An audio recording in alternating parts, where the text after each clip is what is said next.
오늘 본문의 말씀은 가브리엘 천사가 마리아에게 또 세례자 요한의 어머니가 수태한 이야기를 들려주면서 마리아가 예수님을 낳을 것을 알려주는 수태고지의 이야기입니다. 구약에서 아이를 낳을 것이다 라는 수태고지가 몇 차례 등장을 합니다. 이삭이 태어날 때에도 하나님께서 나타나셔서 아브라함에게 명년에 내년에 너희가 아이를 낳을 것이다 라고 말씀해 주시고, 그때 이미 아브라함의 나이가 99세였고 사라가 90세였기 때문에 사라가 장막뒤에서 그 이야기를 들으면서 지금 내가 생리가 끊겼는데 어떻게 아이를 낳을 수가 있겠느냐라는 이야기를 하면서 헛웃음을 웃으니까 하나님께서 능히 하지 못하실 일이 있느냐라고 말씀하시면서 너희가 웃었다라는 그 뜻에 이삭이라는 이름을 지어주십니다. 이렇게 아이를 낳을 것을 미리 알려주는, 수태할 것을 알려주는 수태고지 이야기가 구약에서는 이삭에게도 나오고 삼손에게서도 나옵니다. 그리고 오늘 본문에 엘리사벳에게도 이런 수태고지가 있었음을, 그의 아버지 사가랴가 제사장인데 성전에 들어갔을 때 아이를 낳을 것을 알려주시고 이름을 요한이라 지을 것을 미리 이름도 지어주시죠. 이 세례자 요한의 이야기는 구약에서 이삭, 삼손, 이 수태고지를 들었던 것과 똑같은 그런 이야기 한 종류예요. 예수님도 그렇게 그런 수태고지 이야기 가운데 있는 거예요. 하지만 예수님은 앞선 사람들의 수태고지와는 확연히 다른 두 가지가, 그거 이상의 의미, 예수님의 수태고지 이야기에는 그 앞선 사람들과는 확연히 다른 두 가지가 탁 도드라져 튀어 올라옵니다. 그게 뭐냐면, 하나는 다윗의 자손이라 해야 된다는 거죠. 다윗의 자손이라는 이야기가 27절에 다윗의 자손 요셉이라는 사람과라고 요셉을 다윗의 자손이라고 이렇게 소개하고 있는 겁니다. 또 하나는 앞선 수태고지에는 남편과 아내 사이에서 아이가 남았는데 예수님은 처녀이어야 된다라는 이야기를 지금 하고 있는 겁니다. 그래서 예수님의 수태고지에는 다윗의 자손이라는 그 한 가계의 조건이 들어가 있고 또 처녀이어야 된다라는 이 이야기가 들어가 있는데, 왜 그러냐면 다윗의 자손이어야 구약에서 예언된 그 메시아요 만왕의 왕으로 오실 바로 그분이기 때문에 그렇습니다. 예수님이 태어나시기 전 다윗은 천년 전 사람입니다. 예수님보다 거의 천년 전, 오늘 이 시대로 말하면 조선시대, 고려시대로 넘어가 고려 초기 왕건을 이야기하는 뭐 그런 이야기를 지금 하고 있는 거예요. 그런데 재밌는 건 제 친구들 중에 전주희 씨는 꼭 자기를 전주희 씨라고 이야기를 합니다. 왜 그래요? 이성계가 조선을 건국한 이성계가 전주희 씨니까. 초등학교 6학년 때 제 친구 중에 왕 씨가 있었는데 이 친구는 자기가 고려 개성 왕 씨라고 이렇게 얘기를 합니다. 고려를 건국한 왕건과 같은 그 족속이다라는 걸 얘기를 합니다. 왕족 얘기를 하고 있는 거예요. 왕족 얘기를. 조선이 망한 지가 언제고 고구려가 망한 지는 언제인데, 네. 더 올라가면 경순왕 김씨 얘기하는데 경순왕 그 가계를 얘기하는, 그거는 삼국시대 이야기를 지금 하고 있는 삼국시대 이야기. 근데도 그 얘기를 하는 거예요. 왕족이다 이거죠. 요셉한테는 다윗의 자손이라는 개념이 그 정도의 이야기예요. 천년 전 이야기니까. 그런데도 오늘 요셉을 소개할 때 뭐라고 그러냐면 다윗의 자손 요셉이라고 말하고 있는 거예요. 이유는 예수님이 성경에서 약속된 그 다윗의 자손으로 오는 메시아라는 사실을 이야기하기 위해서 이게 필요한 거예요. 이거보다 더 중요한 건 뭐냐면 마리아가 처녀이어야 된다는 거예요. 근데 오늘 본문 말씀에 뭐라고 그럽니까? 지극히 높은 이의 아들이라고 일컬음을 받는다라고 이야기하고 있기 때문에 그렇습니다. 32절에 보니까 그가 큰 자가 되겠고 지극히 높으신 이의 아들이라 일컬어질 것이요 라고 말합니다. 지극히 높으신 이는 하나님이라는 이름을 감히 부를 수가 없어서 하나님을 표현할 때 나타내는 게 지극히 높으신 이예요. 그러니까 예수님이 지극히 높으시니 하나님의 아들이고자 하려면 남자가 있으면 돼야 안 돼요? 안 되는 거예요. 그래서 마리아가 처녀의 몸으로 아이를 가졌다라고 이야기를 하고 있는 겁니다. 35절 말씀에 구체적으로 나오죠.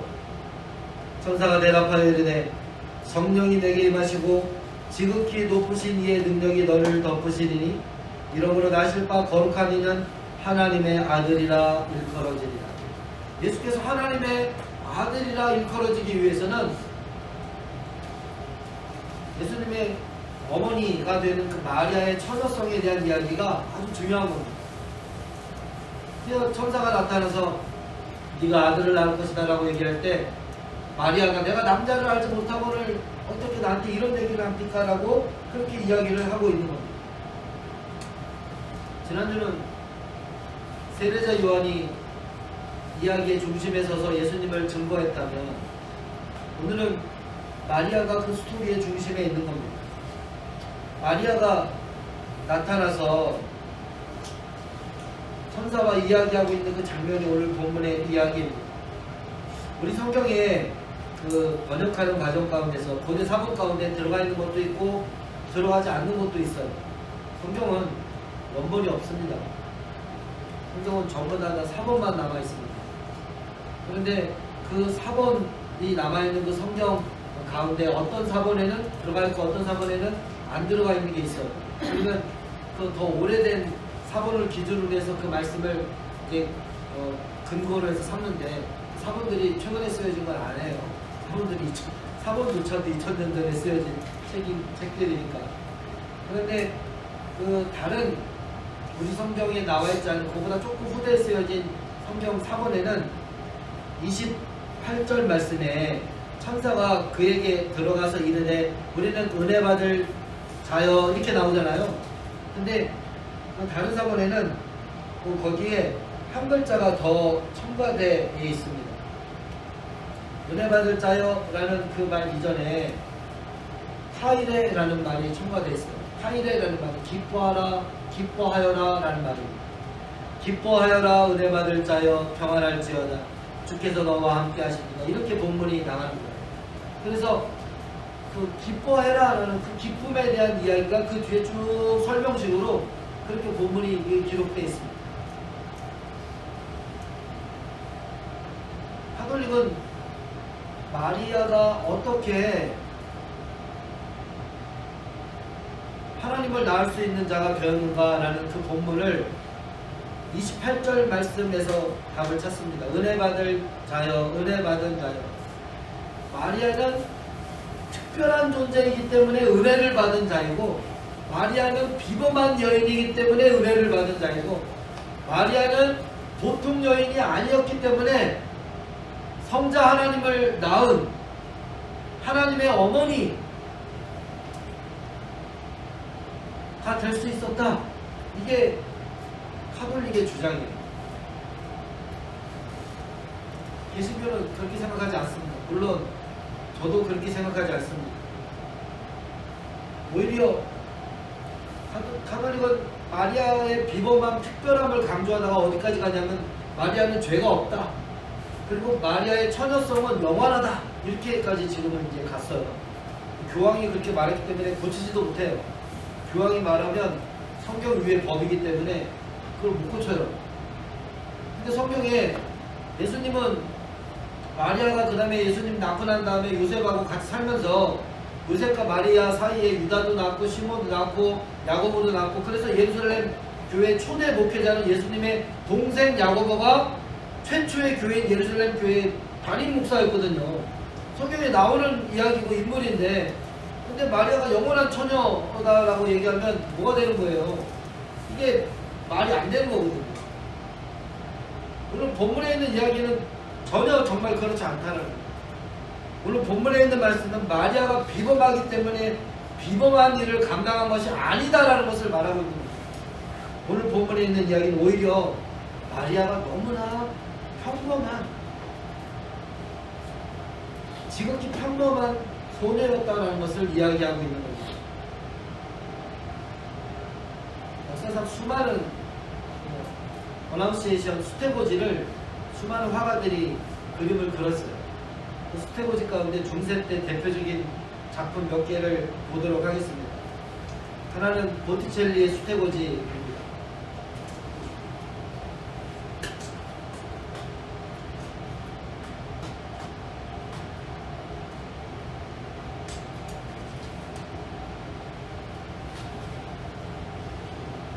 여기 천사가 백합꽃을 들고 나타났잖아요. 백합꽃이 보이죠? 마리아의 순결을 뜻하는 흰 백합화를 들고 나타나서 지금 뭔가 고지를 이렇게 하고 있는 거예요. 네. 뭔가 내용을 전하고 있는 거예요. 전하고 있는데 거기에 마리아는 늘 성경을 읽고 있어요. 경건한 여인이라는 뜻이고, 이거는 모자가 아니에요. 후광을 뜻하는 거예요. 네. 그리고 마리아가 앉아있다가 벌떡 일어나는 거예요. 그리고 원래 앉아있는 사람은 신분이 높은 중세 때 왕이나 왕비는 다 앉아있고 신하들은 다 서서 있다가 무릎을 꿇잖아요. 근데 지금 반 무릎 자세로 그 보고하듯이 천사가, 마리아가 신분이 더 높으니까 그렇게 하고 있는 거예요. 근데 보티첼리 마리아는 이렇게 이야기 들으면서 뭔 그런 얘기를, 어머 깜짝이야, 어떻게 천연대 아이를 안 돼요, 무슨 말을 하는 거예요. 적극적으로 일어나서 이렇게 손짓을 하고 있습니다. 마르티니의 수태고지를 볼까요? 마르티니의 수태고지는 여기 지금 마리아의 순결을 뜻하는 흰 백합화가 있죠. 네. 소식을 전하는 종려나무까지는, 아까도 종려나무가 뒤에 나무가 서 있었는데 이거는 호산나 다윗의 이렇게 종려나무까지 흔든 소식을 뜻하는 거예요. 그래서 가브리엘, 소식을 전하는 천사이기 때문에 그 종려나무 가지를 머리에 쓰고 있는 거고, 천사가 이제 나타나서 보고를 지금 하고 있는 거고, 날개가 이제 이렇게 있죠. 여기는 지금 하늘이 찢어져 갖고 비둘기가 이렇게 있잖아요. 예. 예수님이 성령으로 인해서 잉태되었음을 이야기하는 거고, 여전히 경건한 여인의 상징인 그 성경책을 들고 있잖아요. 그런데 조금 전에 있었던 보티첼리의 마리아보다 훨씬 더 조금 동작이 작어, 소극적이야. 보티첼리의 마리아는 무슨 얘기세요? 이렇게 하고 이제 일어나갖고 이렇게 말도 안 되는 소리를 하고 있다고, 지금 어떻게 나한테 그런 일이 일어나요? 내가 그런 일을 어떻게 해요? 안 돼요. 뭔 그런 말씀을 그렇게 하시는데, 여기는 좀 소극적이야. 무슨 얘기, 이렇게 살짝, 네? 마르티니는 살짝 깜짝이야. 이렇게 하고 살짝 이렇게 하는 그런 동작을 보이고 있어요. 여기 프리 안젤리코의 그거 한번 보죠. 우리 작년에는 미켈란젤로의 수태고지 그림을 옆에서 봐야 된다고 이제 하면서 했었는데, 시선이 다른 것을 작년 이맘때 설교했던 것을 기억하시기 바랍니다. 오늘은 그 프리 안젤리코 같은 경우는 똑같이 지금 계속 천사와 마리아 머리 위에 뭐가 있었어요? 후광이 계속 있었죠. 날개가 달린 또 여인이 나타나서 반무릎 자세로, 이제 신분이 낮은 걸 뜻한다고 했잖아요. 그런데 이 가슴에 손을 모으고서 정중하게 고하고 있는 거예요. 고지하는데 되게 정중한 자세로 마리아니, 하나님께서 당신을 통해서 인류를 구원할 메시아 아기 예수님을 보내주시고 당신이 아이를 낳고, 뭐 이런 얘기를 지금 하고 있는 거예요. 문이 닫혔어요. 문이 닫혀 있는데 안으로 들어온 거예요. 네. 그러니까 마리아도 주님 뜻대로 되기를 원하나이다. 그럼 겸손히 순종하고 받아들이는 그런 모습을 지금 보이고 있는 거예요. 앉아갖고. 네. 근데 이 모습이 어때요? 여태까지 이 얼굴들 모습이 유럽 사람이에요? 아시아 사람이에요? 여태까지 마르틴이나 보티첼리나 아니면 이 안젤리코나 전부 다 그리스 여자 같은, 프랑스 여자 같은, 이태리 여자 같은 그런 모습을 다 하고 있잖아요. 그렇죠? 근데 사실은 역사상 모든 수태고지의 작품, 미켈란젤로 작품까지 포함해서 모든 수태고지의 작품 가운데 가장 뛰어난 수태고지 그림이라고 말하는 작품은 헨리 오사와 테너의 작품입니다. 이 작품인데 수태고지는 이 작품이 가장 탁월한 그림으로 꼽습니다. 천사가 날개가 아니라 그냥 덩어리로 이렇게 나타났어요. 그런데 그 선반과 자연스럽게 벽 쪽에 있는 선반과 걸쳐서 빛이 이렇게 나타났어요. 뭐가 연상이 돼요? 십자가가 연상이 되죠. 그렇죠? 그래서 빛이 이렇게 쭉 있으면서 십자가가 자연스럽게 연상이 되는 겁니다. 당신이 낳을 아이가 온 인류를 구원하기 위해서 십자가에서 죽어야 할 메시아다라는 사실을 지금 마리아에게 알려주고 있는 겁니다. 이 빛 자체가 나타나서 빛의 이야기를 하고 있는 겁니다. 그 빛이 쭉 흘러 들어가고 있어요. 그 빛의 소식이 쭉 흘러 들어가서 마리아가 앉아있는 침상을 다 적시고 그 벽돌도 다 환하게 비치고 그 빛이 마리아의 얼굴과 그 몸속으로 이렇게 스며 들어가고 있는 모습을 전달하는 메시지가 그 빛의 이야기가 마리아의 삶 속에 이렇게 파고 들어가는 걸 자연스럽게 보여주고 있습니다. 그리고 이 옷도 전형적인 유럽인의 옷이 아니라 중동에 살고 있는 중동 사람들이 그때 당시에 그냥 평범한 중동 가정의 옷이에요. 더 중요한 건 이 얼굴인데 서양인의 얼굴이 아니라 중동 어느 마을에 있는 그냥 소녀의 얼굴이에요. 그 뒤에는 후광도 없어요. 특별히 신성한 존재, 특별히 비범한 여인, 특별히 탁월한 존재라는 그런 게 아니에요. 그리고 얼굴 표정 보면서 우리 송이가 생각나요. 송이 닮았네. 그런 생각. 송이가 아들을 낳으니 표정이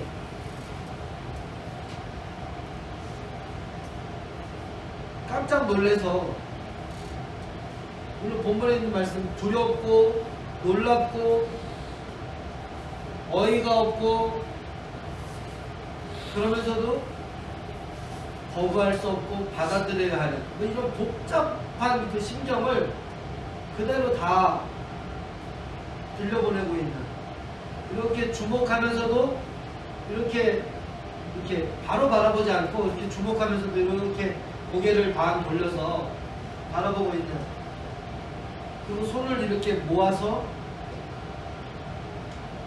두렵고 놀라운 일이지만 받아들이겠다라는 그 이야기를 하고 있는 겁니다. 이 그림에서 더 중요한 부분은 여기 발입니다. 발가락이 살짝 나와 있죠. 맨발은 복종과 겸손의 상징이었어요. 중세 때 맨발을 그리는 건 복종과 겸손의 상징이었어요. 이 테너는, 오사와 테너는 중세 그림 기법이나 화법을 몰랐던 게 아닙니다. 다 알았어요. 그런데 천사를 다 떼버리고 후광도 다 떼버리고 중동 어느 가정에서나 볼 수 있는 극히 평범한 소녀 하나를 여기다가 딱 앉혀놓고 그 소녀에게 하나님께서 수태고지를 들려주고 계신다는 것을 이야기하고 있는 겁니다. 테너가 왜 이런 수태고지 그림을 그렸냐면 테너가 1800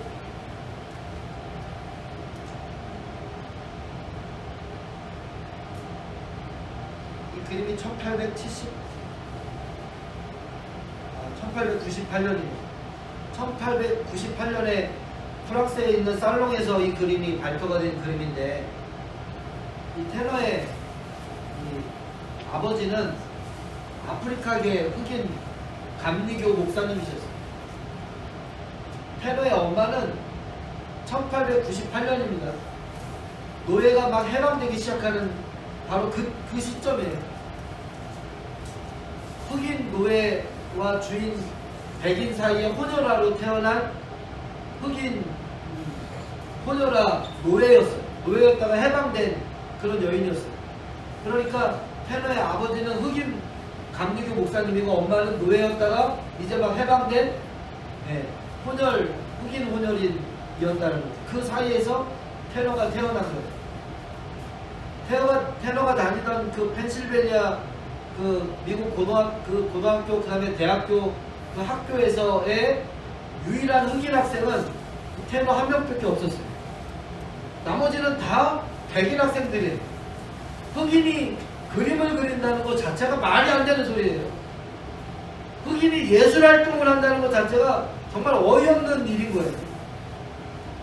이거는 백인들한테만 어이없는 일이 아니라 같은 흑인들한테도 말이 안 되는 일인 거예요. 그때 당시에 1890년대 당시에 흑인 아이가 대학에 다니면서 미술을 전공해갖고 그림을 그린다는 것 자체가, 그리고 프랑스에 있는 살롱에다가 작품을 출품해갖고 전시회를 한다는 것 자체가 말도 안 되는 일이거든요.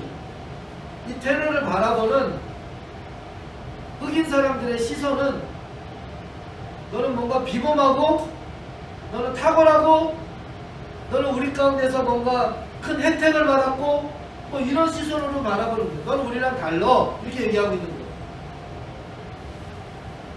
그런데 정작 같이 공부하고 있는 그 백인들, 테너를 가르치고 있던 그 교수까지 다 포함해서 그들한테는 혐오스러워. 세상이 종말이야. 어쩌다가 세상이 이 지경까지 될 거야. 이제 내가 저 깜둥이하고 같이 그림을 그려야 돼? 깜둥이가 예술을 해? 야, 이거 차라리 좀 있으면 개나 고양이도 다 그림도 그리고 뭐 다 하겠네? 뭐 이런 시선이고 이런 감정이었던 거예요. 테너가 이 수태고지를 그릴 때 테너한테 이 그림은 정말 그 시대 가운데 있어서는 안 될 그림이었던 거예요. 테너는 이 그림을 그려냅니다. 테너는 이 그림을 통해서 같은 동지인 흑인들에게, 그리고 같이 공부했던 동문수학했던 그 백인들에게 누구나 다 예술가가 될 수 있다는 것을 이야기하는 겁니다. 흑인이 예술가가 된다는 그 사실에 대한 놀라움, 두려움, 아픔, 고통, 이 모든 것들을 다 끌어안고도 그림을 그려내서 누구나 다 예술가가 될 수 있다는 것을 온몸으로 보여주고 말하고 있는 거예요. 이 그림 하나로 이 중동의 너무 평범한 소녀 하나를 데려다가 누구나 다 하나님의 동역자가 될 수 있다는 이 사실을 이 그림을 통해서 보여주고 있는 거예요. 그 사람이 특별한 사람이고 비범한 사람이고 엄청나게 능력과 재능이 있는 사람이라서 하나님 앞에 쓰임받은 게 아니라 극히 평범하기 때문에 쓰임받고 있다는 것을 이야기하고 있는 겁니다. 평범한 우리들 누구나 다 하나님의 거룩한 구원 사역의 동반자가 될 수 있다. 우리가 비범해서 하나님의 일을 할 수 있는 것이 아니다. 우리가 지극히 평범하기 때문에 역설적으로 우리가 하나님의 일을 감당할 수 있다. 하나님의 일은 하나님의 은혜로 말미암아 가능하기 때문이다. 하나님의 일은 하나님의 영으로 말미암아 가능하기 때문이다. 하나님의 일은 오직 하나님의 능력으로 말미암아 감당할 수 있기 때문이다. 그래야만 하나님의 일이고, 그래야만 하나님의 영광이 드러나고, 그래야만 하나님께서 하신 일이 되기 때문이다. 인간의 비범함은 하나님의 일에 있어서 그렇게 중요하지 않다는 것을 이야기하고 있는 겁니다. 불을 좀 켜주시겠어요? 30절 말씀 한번 같이 읽을까요? 30절 말씀 시작. 천사가 이르되 마리아여 무서워하지 말라. 내가 하나님께 은혜를 입었느니라. 하나님의 일은 하나님의 은혜를 입은 자가 하는 일입니다. 35절 말씀 같이 읽을까요? 시작. 천사가 대답하여 이르되 성령이 내게 임하시고 지극히 덮으신 이의 능력이 너를 덮으시리니 이러므로 나실과 거룩한 이는 하나님의 아들이라 일컬어지리라. 하나님의 일은 성령의 임재 가운데 성령으로 말미암아 이루어지는 일이요, 지극히 높으신 하나님의 능력, 그 능력으로 말미암아 이루어지는 일입니다. 37절 말씀 같이 읽을까요? 시작. 대저 하나님의 모든 말씀은 응하지 못하심이 없느냐. 전능하신 하나님은 이 모든 일을 당신의 일을 이루시는 주체다라는 겁니다. 마리아는 이거를 깨달은 거예요. 나의 평범함과 내가 비범해서 예수 그리스도를 낳을 수 있고 내가 비범해서 하나님의 일을 동역하는 동역자가 될 수 있다가 아니라 나는 지극히 평범하고 나는 지극히 부족하지만 하나님의 은혜가 있고 성령의 역사하심이 있고 우리 하나님이 능치 못하시는 일이 없다라는 것을 알기에 그 하나님이 나와 함께 하시면 내가 하나님의 구원사역의 동반자가 동역자가 될 수 있구나라는 사실을 깨닫게 된 겁니다. 그래서 두렵고 떨리지만 어이없고 놀랍지만 그 경이로움 가운데 그 두려움 가운데 그 떨림 가운데서도 손을 모으고 발을 살짝 내밀어서 이렇게 고백하고 있는 겁니다. 보십시오. 나는 주님의 여종입니다. 당신의 말씀대로 나에게 이루어지기를 원합니다. 이게 믿음의 고백입니다. 지극히 평범한 당신도 하나님의 일을 할 수가 있습니다. 하나님의 은혜 가운데 있답니다. 성령의 도우심을 구한답니다. 하나님의 능력이 당신을 통해서 일하십니다. 우리가 뭔가 탁월해서 우리가 뭔가 비범해서 나는 특별히 준비가 된 자라서 하나님의 일을 할 수 있다라고 생각한다면 당신은 하나님의 일을 할 자격이 없는 사람입니다. 그러나 나는 부족하지만 나는 극히 평범하지만 하나님께서 다 하실 수 있기에 나를 쓰고자 하신다면 이렇게 발가락을 내밀어서 순종하겠습니다 라고 말하는 그 사람이 하나님의 일을 할 수 있는 사람입니다. 하나님은 그를 통해서 당신의 영광을 드러내시고 그와 함께 일하십니다. 기도하겠습니다.